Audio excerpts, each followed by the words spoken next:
Good morning, and welcome to the Lone Star Weekly Business Hour. Your host, Rick Schissler, is a Silver Fox advisor who personally has over 40 years of experience as a serial entrepreneur. So sit back, pull out your pad and pencil, and get ready to take notes as we join Rick Schissler in his Lone Star Weekly Business Hour. Good morning. This is Rick Schissler, your Silver Fox advisor, welcoming you to another edition of the Weekly Business Hour. We have a wonderful show lined up for you today, and we're going to start off with a few business tips and ideas. But before I get to that, I want to send out a couple of thank yous, if I may. First of all, thanks to Tadia Rowe, owner of the Woodlands Doggage Village, for being our guest last week. If you'd like to listen to that interview or take a look at the YouTube video, I encourage you to go to the website here at the station, www.irlonestar.com, to connect with those. And also, I want to mention that our Aperture and Shutter Speed show closed out this month with a photography or nature photography.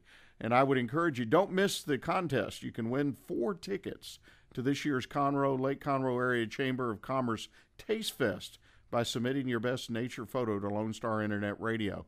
And again, I encourage you, go to that website, www.irlonestar.com, for details about winning those tickets. If you're a photographer out there, then you got an opportunity to pick up 4 great tickets to what is one of the best events all year in the city of Conroe, Taste Fest. Now, on to business tips and news you can use. We've been going through the past several weeks the 8 principles that last a lifetime that was written up by Jeff Hayden.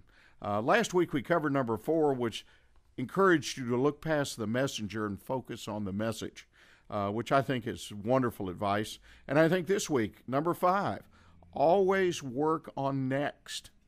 What Jeff is saying here, and I read through this several times, and you start and think about it, many times we get stuck in the present, and we're working on all the problems we have that are right there on top of us, and we don't necessarily look to what's coming next.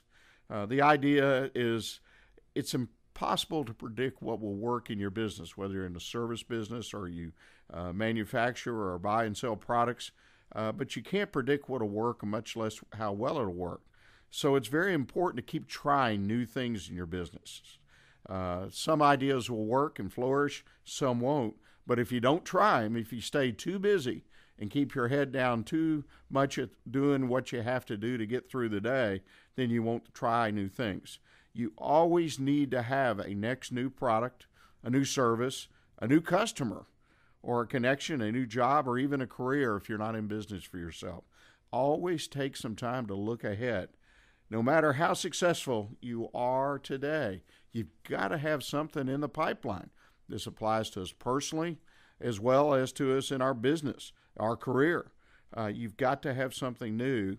And if nothing else, if you're being successful and your business is growing, then your pipeline will grow even bigger. And ultimately, obviously, your business will grow bigger.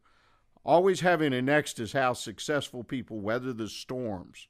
All of us will face a storm or two or maybe more, not only in our personal lives, but in our business. It's not always going to be 20, 30 years of up. There are going to be some downs. So again, it's even important to have that next out there and constantly renewing yourself with your service, your products, your career, your job, whatever you're working on, because you will grow even to be more successful when times come back and they're up or booming. So always work on the next. I think that's a good principle for anybody to utilize, not only personally, but in their business career as well. The next item I'd like to talk about is something I came across in some business reading this past week, and it applies to those of us who own or manage businesses. And I know personally I've had this situation come up several times in my career, and I'm not sure if I handled it right. I handled it differently each time, and I'm not sure the right way to do it. But the scenario is an employee comes to you and they say, gosh, I'm turning in my notice, I'm quitting because I've got a better opportunity. I've got a better job opportunity, and I'm not really mad at anybody here or whatnot, but just better opportunity. Perhaps they tell you they can earn more money. And one of the knee-jerk things for a business to do, particularly if we're dealing with a good employee and somebody you hate to lose, is you say, gosh, maybe if I offer them more money, they'll stick around. And that has its pros and cons. But that's a knee-jerk, because if you don't want to lose someone who's a good employee, I mean, that's a reality. You've invested time and effort in training them, developing them, And all of us out there in the business world know that good employees just don't grow on trees like some people think money does. So I was reading this article by Elizabeth Palermo, and she offered 5 questions to ask before offering more money. This was published in the Business News Daily on May 2nd. 5 questions, and I think they're all very good to ask before you offer more money to an employee who's given you notice and basically says, I'm going to leave for a better opportunity. A survey was done of over 200 businesses, and nearly 40% of those surveyed said the main reason to issue a counteroffer is to avoid losing an employee with hard-to-find skills, while 27% said it was to prevent a long-tenured staff member from leaving. So now we've got the reason to do it. We've got a skilled employee, which is defining a good employee, or someone who's been with the business a long time and they know how things work in the business.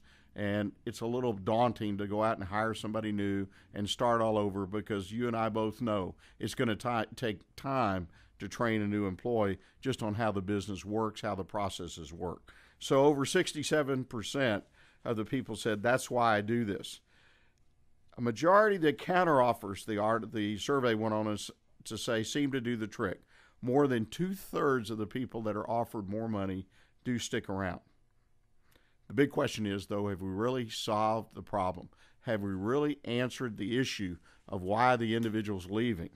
Many companies are willing to pull out the stops to retain their best talent, but oftentimes these counteroffers or offers for more money are often counterproductive.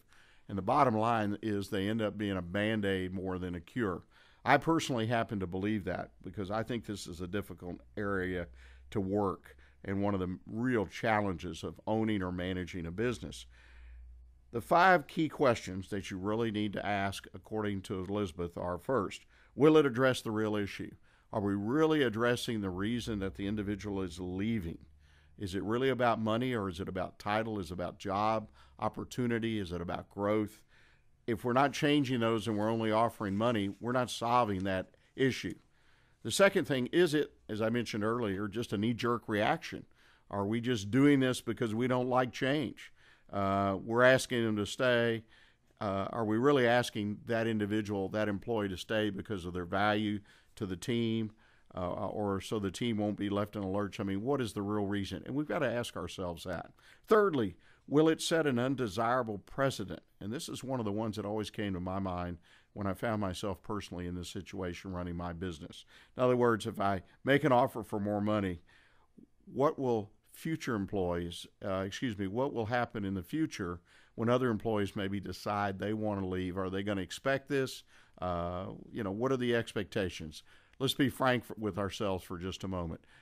This gets around within the workforce, whether you have 2 employees or 200. People hear about that you made this special offer so this so-and-so wouldn't leave.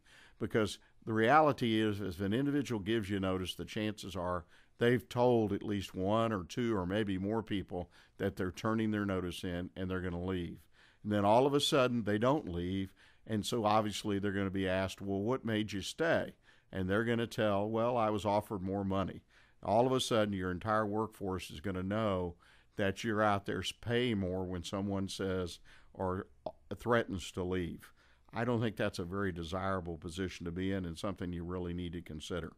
And the fourth thing is, will your general pay scale remain intact? And that's an issue that I find a lot of business people don't really consider, is to look at their general pay scale. I was talking to one of my clients the other day about this, and they had 3 employees and generally the same job description, but one of the employees was newer than the others, didn't have the tenure, but really had done a great job in ramping up and performing, and they wanted to give them a raise that was more so percentage-wise than the other 2 people on an annual raise situation.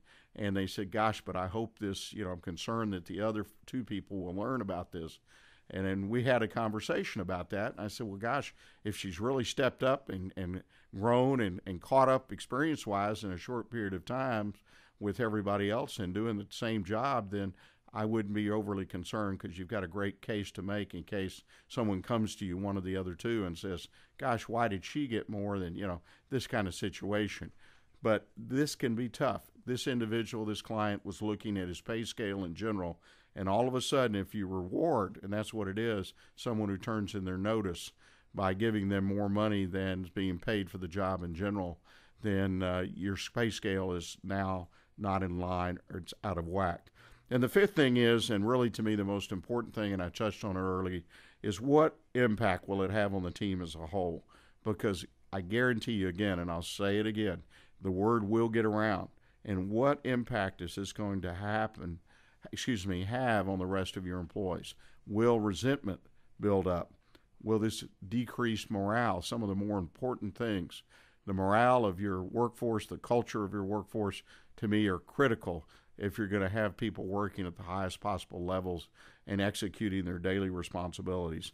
And I think when you start doing things like making offers to people to stay, you got to be very, very careful.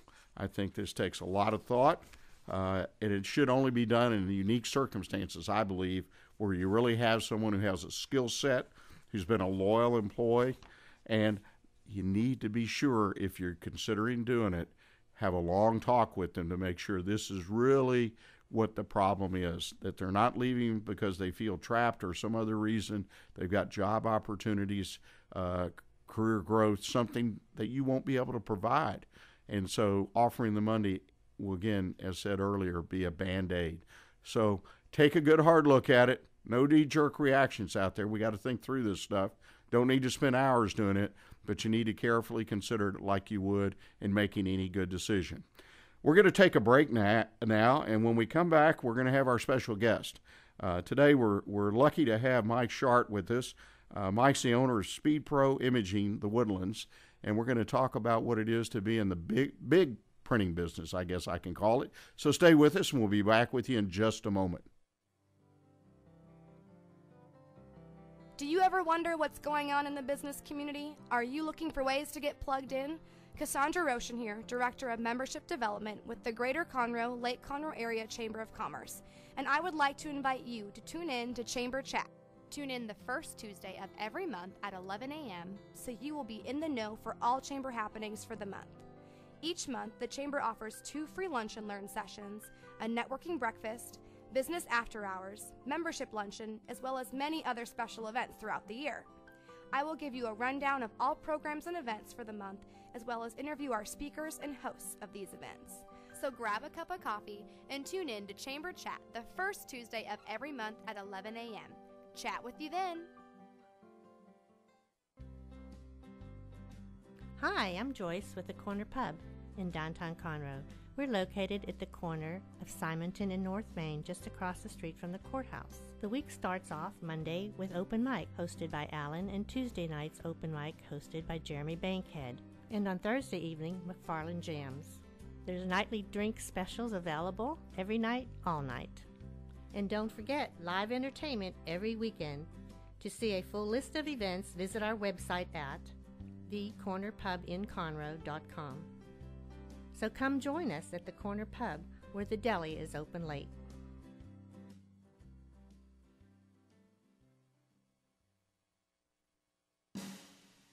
Get your taste buds ready for Taste Fest 2014 presented by H-E-B.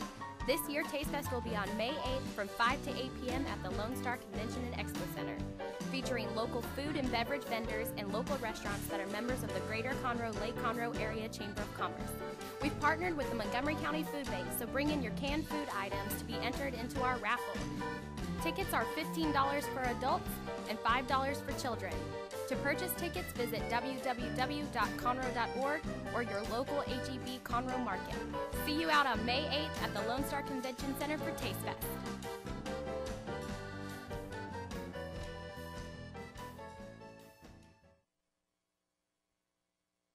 You're listening to Lone Star Internet Radio. Now for your daily weather report. Today is Monday, May 5th, 2014. Today's forecast will be patchy fog after 4 a.m., otherwise clear with a low around 57. This morning will be patchy fog before 8 a.m., otherwise sunny with a high near 87.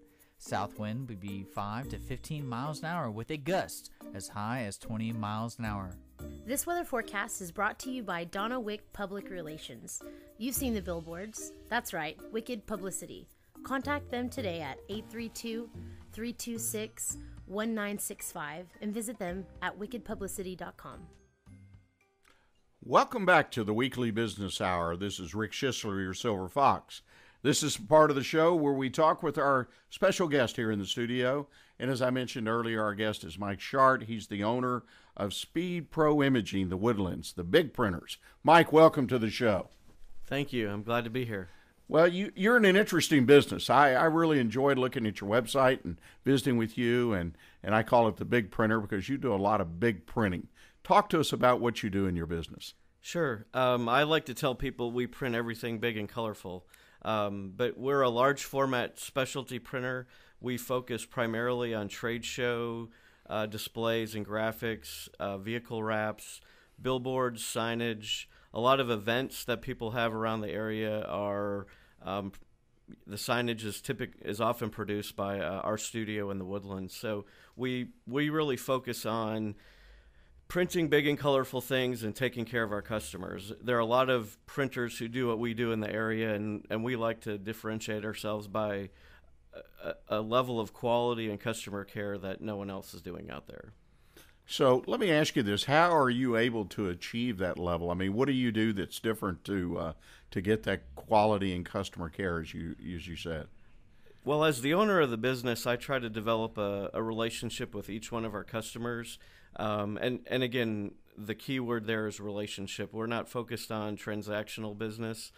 We like to start with a $25 order, for example, and work the relationship. And sometimes we'll see that grow to 10 times or more in terms of an assignment with that customer. So you have some long-term customers, so to speak. Yes, sir. When we started out, we started focusing on relationship and taking small orders, and over time, just building relationships with those customers to serve them over time, building their trust and their confidence in the ability that we have to deliver for them and to deliver with quality and confidence that will meet their specifications in the time frame that they require. Now, do you target certain clients or customers in your marketing for your business today? Most of our target customers are business-to-business type customers.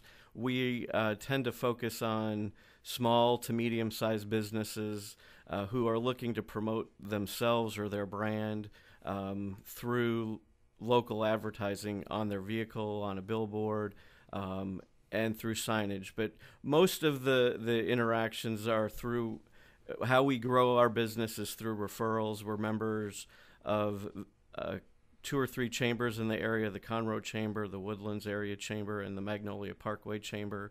And I spend a lot of my time networking at events, and in fact, that's how we met a few months ago at a Conroe Chamber event, and really just trying to get to know people first to build a level of relationship and trust and confidence. My philosophy is people that make decisions to buy things from people they know and they trust and they like. And that's really kind of the basis of how we try to develop our business over time. Well, that sounds like a wonderful, sound philosophy to operate your business. Let me ask you, how long have you been in business? We have been in business. We're celebrating our 3rd anniversary this summer.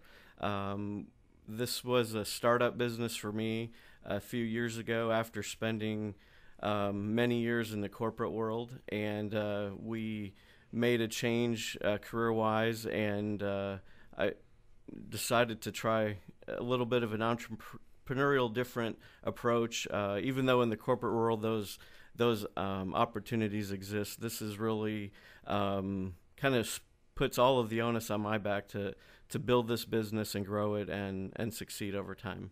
So you started the business from scratch, and I guess the first employee was you. How many employees do you have today? We have 4 employees today, and then we employ a part-time person periodically as we need to. And, we try to, again, forecasting what the client demand is and just so that we can care for our customers. We are recently recognized by the National Speedpro Owner Organization as one of the businesses across North America that has achieved significant revenue growth year over year from 2012 to 2013. Well, congratulations on that. You're obviously doing some things right, Thank right? you. Yes, sir. That's interesting. Let me ask you mentioned you were in the corporate world. What kind of work did you do in the corporate world? I was in a business process outsourcing organization, and we worked with a lot of large Fortune 500 corporations to work their back office processes and help them save money over time. Now, is there anything special that you learned along the way in your corporate career that prepared you to be in business for yourself? I think there are lots of principles that we can take from a corporate, at least in my experience, take from that corporate job. One of the things that I felt like in the corporate world, and the parallel to me in this business, while the amount of contract values that we dealt with in the corporate world are significantly different than as a small business owner, one of the things that I always tell my team is that we're in the manufacturing business. We're producing a product, and having a sound process for the intake of the request to producing and fulfilling the order to getting it to the customer hands. There's a general process that's applicable, whether it's in back office processing or in the large format print business. And so we try to make sure that our process is anchored soundly along the way, and generally the handoff from one step to the other is generally where errors occur, whether it's in my business or in the corporate world. That's interesting, because I also believe that the corporate environment can prepare someone, particularly to make that transition. Could you share with our listeners, how difficult was it, though, to make a transition? I mean, the corporate job has got you've got a certain security, if you will. Sure. Maybe not as much today as 20 years ago, but there's still, now all of a sudden, day one, I open a business, I'm on, like you said, I'm the guy. How difficult was it to make that change for you? The analogy or metaphor that I have used with people in the past is I've gone from the buffet line to being the hunter in the jungle, trying to find the deal and close it and kill it, if you will.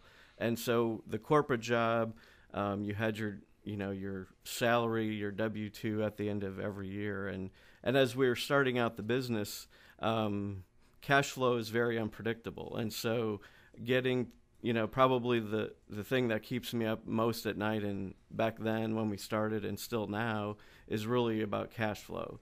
And then it feeds into how am I feeding my family, how am I paying the bills in the business, and so forth. And some of the things as a small business owner that I think you sort of take for granted in the corporate world is more of the where's your line of credit, who's willing to give it to you, and if you never had one before as a small business owner, it's difficult to get. So it's figuring out some of those things that working capital, where does that come from? And really ultimately I'm the source, or the small business owner is the source, and some of the outlets to acquire those things are much more difficult at times than it seems like it should be. Well, and I think you've mentioned several different things, and they're on the list, on the to-do list, the checklist of anybody making that transition. You seem very relaxed, though, in making in your business and making that transition from the buffet line to the jungle. I like that that analogy, because it's like the jungle's got a little bit scary, a little bit unusual, a lot of unknown, but yet you're out there to find it, and you found it, obviously. Where do a majority of your clients come from? Montgomery County? Most of the clients that we serve are in Montgomery County, and typically, I would say our trade area is generally from 1960 up here to Conroe, and we have customers as far west as Tomball and Magnolia, and some in Kingwood and Atascocita.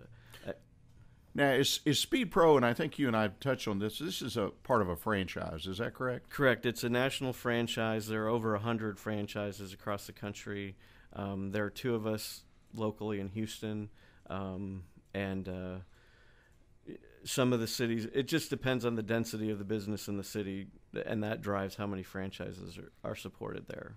Now, let me ask you, what was your main motivation, though, to step out and leave the buffet line when you were thinking about making that big decision?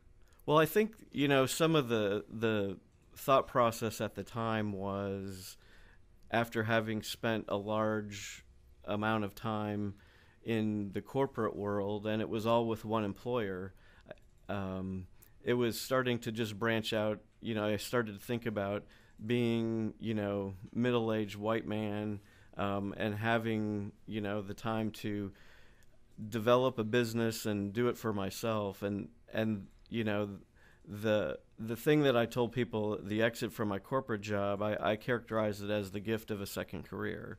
And so, one of the things then from there we took upon ourselves to kind of look at, what opportunities exist. Would we like to be in the jungle or and give up that security of being on the buffet line? So there are a lot of things that went into it, but ultimately this is where we landed. Well, Mike, I appreciate that. Ladies and gentlemen, we're going to take a short commercial break. Ask you to stay with us. We'll be right back and continue to visit with Mike and talk about some of the challenges he faces in his business that every business faces and how he handles them. So please stay with us, and we'll be right back. The East Texas Dream Center, conveniently located at 301 South First Street, Conroe, Texas 77301, relies solely upon the generosity of those who are led to contribute. We are a Christian organization that houses women and children who are trying to get their lives back after being homeless, abused, or addicted. Your financial contributions are tax deductible. We are recognized by the IRS as a tax-exempt organization under Section 501c3. With faith, hope, education, and a lot of love, we seek to lead individuals towards self-sufficiency so they can become contributing members of society. Your generous gift will help women and children in our community. Please visit our website to find ways to donate or volunteer. Our website is www.easttexasdreamcenter.org. Again, the website is www.easttexasdreamcenter.org. A telephone number where you can reach us is 281-601-6800. Thank you and have a blessed day. Hello, I'm Mark Hader. And this is Cindy Cochran inviting you to join us on the Cindy and Mark Show each weekday morning from 10 to 11 here on Lone Star Internet Radio. Super, Cindy, but I believe it's the Mark and Cindy Show. Huh? Yes, it is, Mark. And it's broadcast live on Lone Star Internet Radio here in beautiful downtown Conroe. Oh, the exciting things we'll talk about, the interesting guests you'll get to meet, the wonderful gifts we'll give away, and the tons of... Wait. Gifts? There are no gifts. I'm not giving away anything. Why do you get to decide on what we do? It's Mark and Cindy, remember? Oh, yeah? Well, so ladies and gentlemen, tune in and we'll all find out who gets to decide stuff. Weekday mornings at 10 here on Lone Star Internet Radio. How was that? Yeah, it could have been worse. You could have sung your part. Oh, yeah, wait. It's the Mark and Cindy Show. The Mark and Cindy Show. The Mark and Cindy Show. This is Rick Schissler, your Silver Fox advisor, welcoming you back to the Weekly Business Hour. In the studio today, we have Mike Shardt, the owner of Speedpro Imaging, the Woodlands. Been talking about the big printing business and Mike's decision to leave the corporate world and become an entrepreneur or business owner. Kind of some of the same reasons that many people we talk to, but made that plunge. I noticed when we visited about it, Mike, you said we decided. Who is there? Someone else involved in this decision? I'd be remiss to say that the other person that's involved in this decision is my wife, and so I characterize her as the chairman of the board, so to speak, as we've entered into this venture together. And having a family of teenagers and college-age kids, one of the things that was important to her as we started this was to still be in a position to provide some of the commitments to the kids in terms of going to college and their schooling and things like that. So, not to mention all of the other lifestyle things that we've grown accustomed to. But she's definitely an important part of the process. Is she work in the business? She doesn't work in the business, but she's definitely a large stakeholder. So she's a non-executive chairman, as we would say in the corporate world. Yes. Well, I think, you make an important point, and something I've tried to convey to people over the years. as I grew and had my 5 different businesses, and I learned and grew up in a fairly large family businesses, you have to include the non-execs, particularly the spouses, to when you make a decision to jump off. And I always encourage people to communicate with them as you go along. Not only when you're doing great, but if you see a hard spot coming, you let them know that, hey, we're going to go through a hard spot. And many times we get so involved in our business, we forget to do that. So I congratulate you for selecting her as your non-executive chairman. That's great stuff. Well, let's get back to your business. I know that you've grown your business. You've been recognized by the franchise organization for the growth and whatnot this last year on a national basis, which, again, congratulations on that.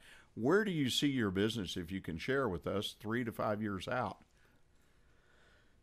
3 to 5 years, it's something that we've contemplated, but I think what we have been trying to do in our original business plan was to develop a year-over-year growth strategy that had a modest, 20% revenue growth, which by some people's standards, that's a little ambitious as well. So, but really trying to get to, that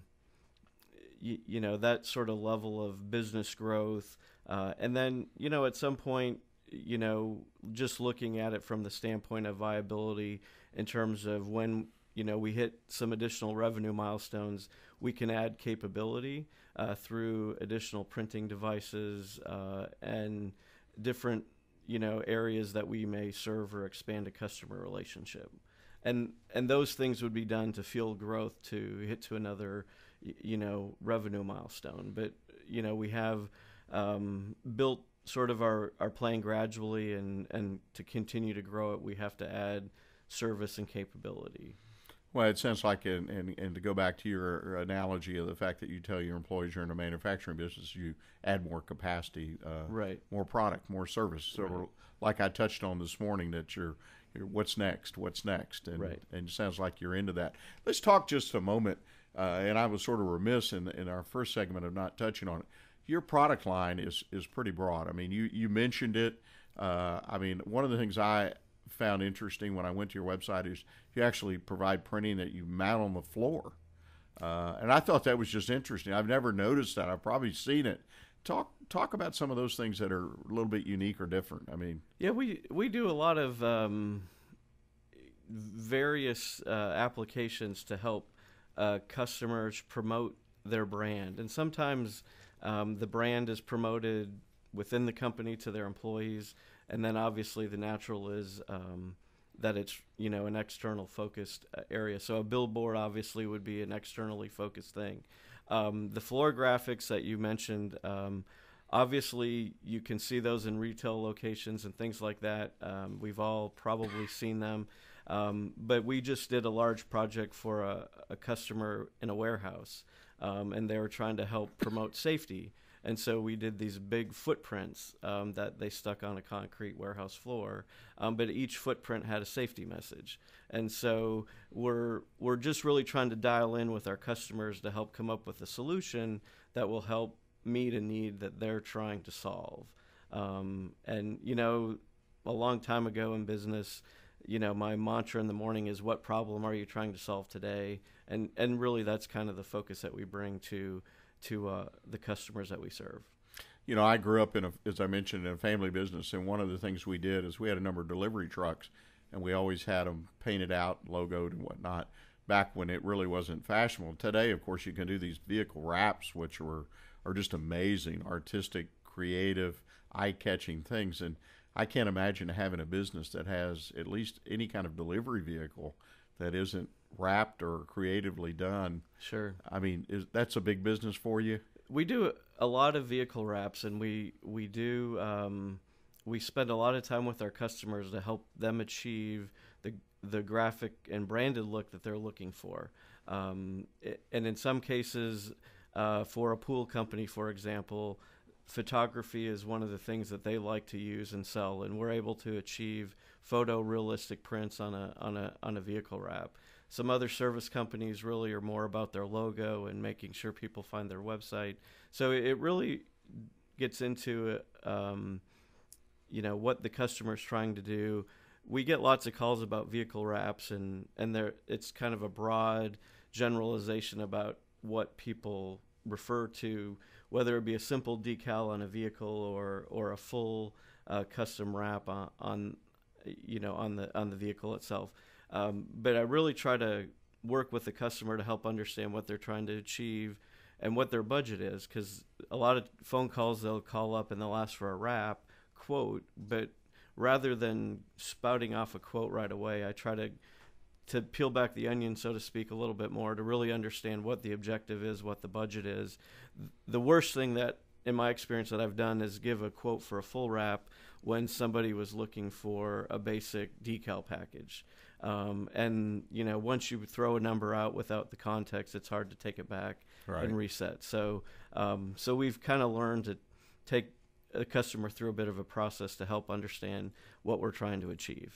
Well, let me ask you about that. The process kind of rings a bell, and you mentioned, we discussed briefly that Speedpro is a franchise. Why did you choose to go the franchise route, in selecting what you were going to do as an entrepreneur? So, part of the journey of leaving the corporate world and doing some self-discovery is a friend of mine is a franchise broker.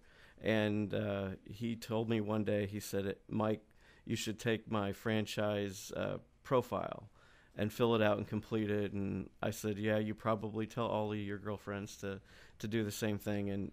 But long story short, we went ahead I did it. And based on his quantitative and qualitative process, he was able to come back with about 10 recommendations for franchises that he thought we would consider and be successful in doing. And so we went through a due diligence process on those, and then we order ranked, where we felt like things were, and down selected a few. We actually did due diligence visits to a few locations, and from there we ultimately selected on Speedpro. And a lot of the I would say the tipping factor was just the quality of the leadership of the organization overall was important. They were interviewing me as much as I was interviewing them, so it didn't feel like they were just trying to sell a unit franchise to me. And then we had an opportunity to talk to existing owners across the country and visit some of their locations, and that coupled with the leadership and the quality of the product really became the tipping point for us. What has been the biggest advantage to you, though, of being part of a franchise? I think the thing that we're able to do differently than some others is I have a network of people who have been at this longer in some cases. So I have a broad array of resources that I can tap into. A simple phone call to say, I have an opportunity to pursue this type of project. I've never done this before. How would you, go about it? What material would you use? How would you quote it? What are the pitfalls, things to be aware of? And so there's a good network of resources from that standpoint. And then, I think on the other side, I would say we're able to achieve, because it's a national organization, some of the national vendors that serve Speedpro across the country offer some pricing discounts on supplies and the basic products that we use. And so while we're paying a royalty fee, if you will, we're also seeing some benefit of a reduction in list price on some of the supplies that we use as well. Well, that's an interesting trade there. On a daily basis, now you've been in business, third anniversary coming up. What is the biggest single challenge that you face as a businessman every day? I think the biggest challenge is a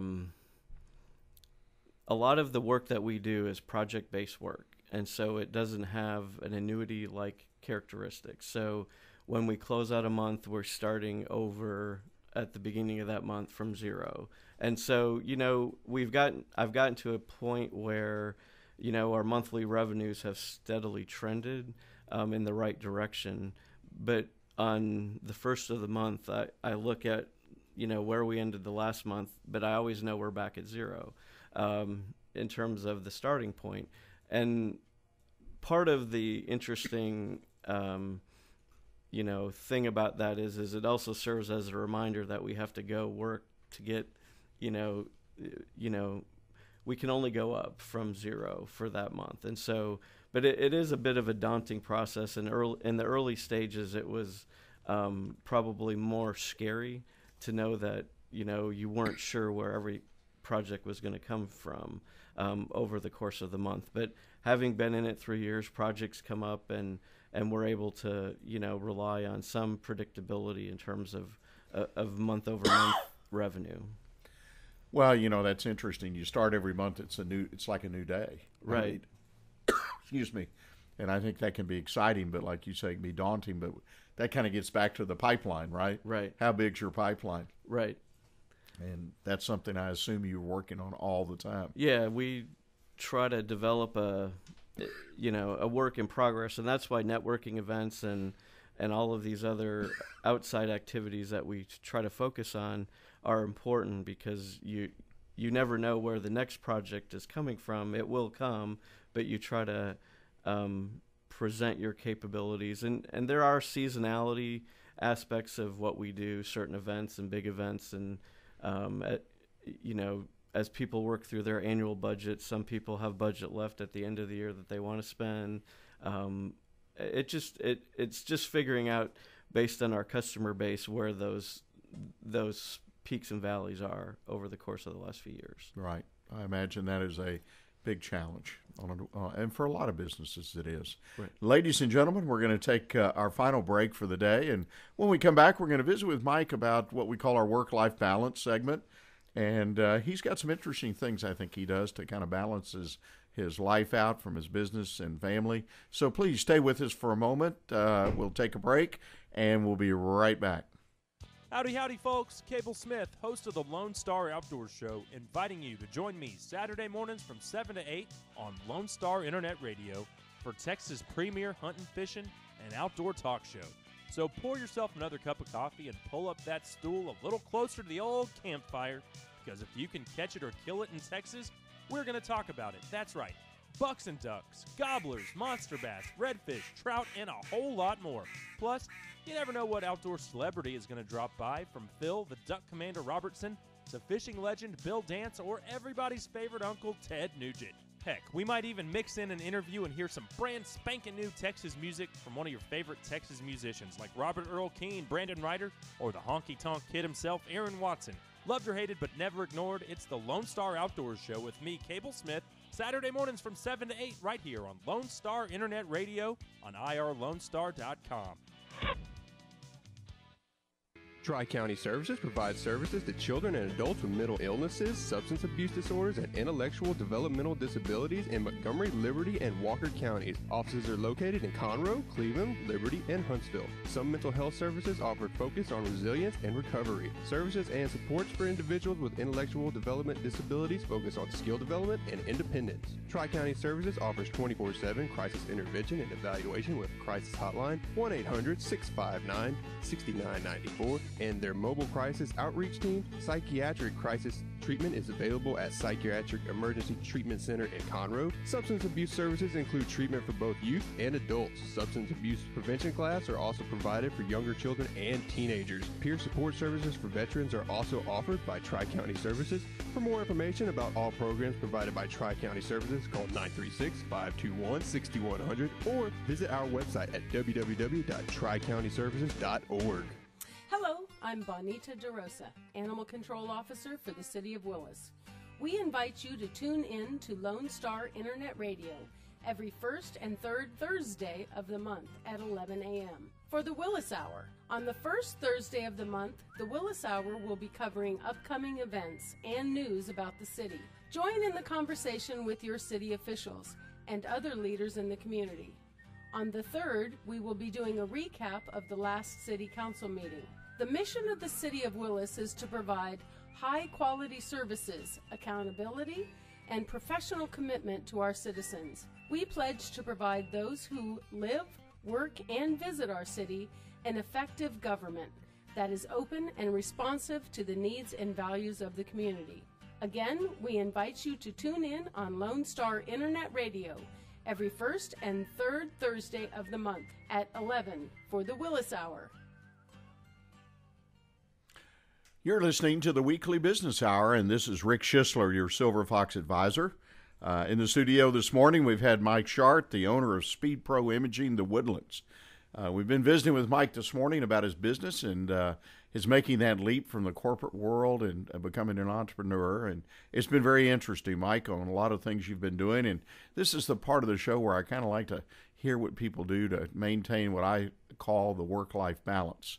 I know you have some things you do outside your business, even though you work very hard and a lot of hours to build your business.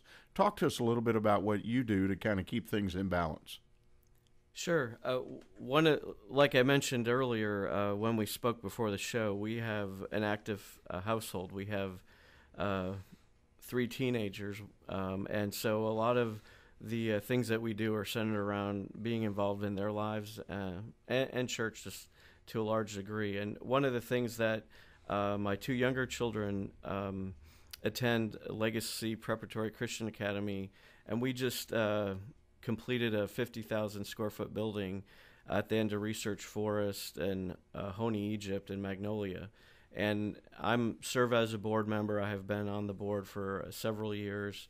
And so the last several years have been, I referred to it as my second full-time job, as we went through a capital campaign to raise awareness for the need, to build the school, find the property, design the building, find the GC, the architect, and all of that kind of stuff, and then ultimately build the building. And so all of the glory goes to God in that respect. But we spend a lot of time just looking in amazement at the things that He's done for us, doors that have opened, and the ability for us to acquire 25 acres of land a few years ago, build this building, and we're pushing an enrollment of about 375 children, and forecasting probably 425 for next school year. And all of that's done with little advertising on behalf of the school.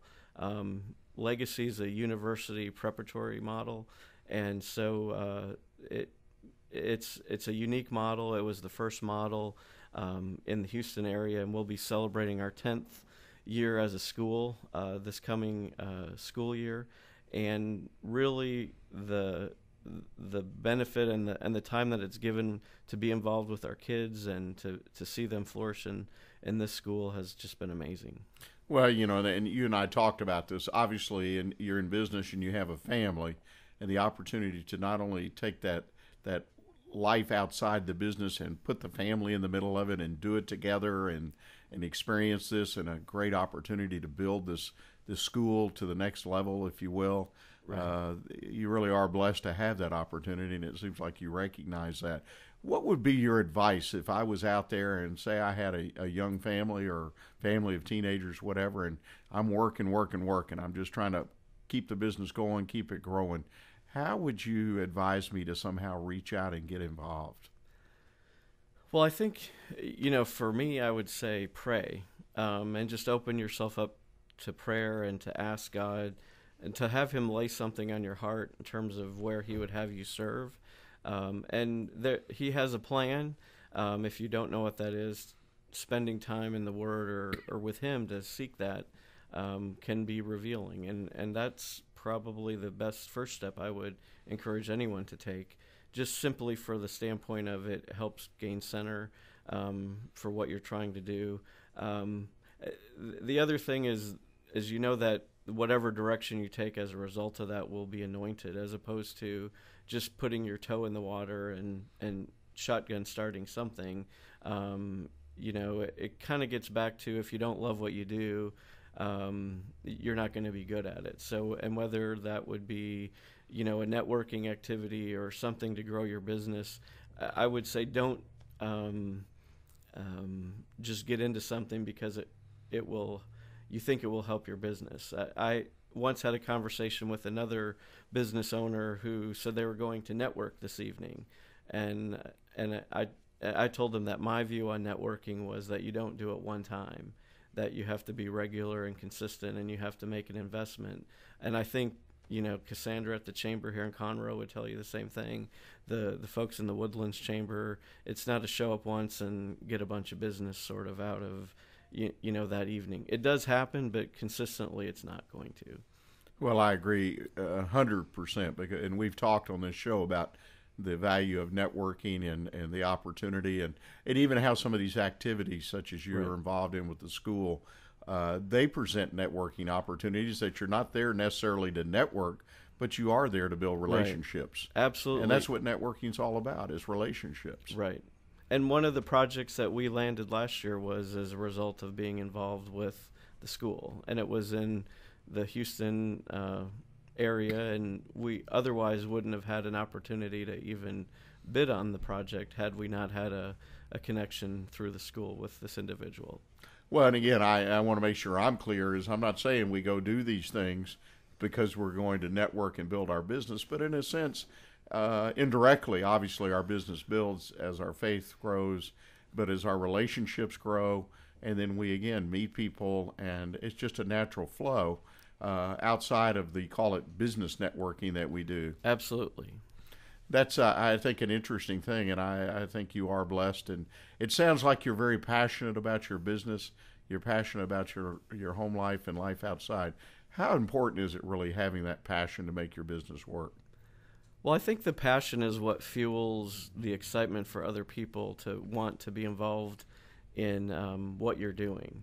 And if you are not passionate about what you're doing, oftentimes it's a signal that you should be doing something else, in my mind. And so you need to create the excitement. And one of the things, I'll talk about it more from the school, is we think that we've developed that we have it. And because of the passion and excitement, other people want to be part of it. And so it's the same in business. You create, because of the quality of the work that we do in our business and the way that we treat our customers, people like to work with us in that regard. So that's in terms of the business. But if you're not passionate about it, it will show through in the daily interactions that you have with your customers. Well, and I absolutely agree. I mean, as we walk around through life and we have that passion that we carry with us for a variety of things, it shows. It rubs off on everybody around us. Let me ask you, and some people claim this is a curveball question. I don't happen to think, but it's. Let me ask you this question, though. If you started again, roll back 2.5, 3 years ago, and you're contemplating what you're doing, what, if anything, would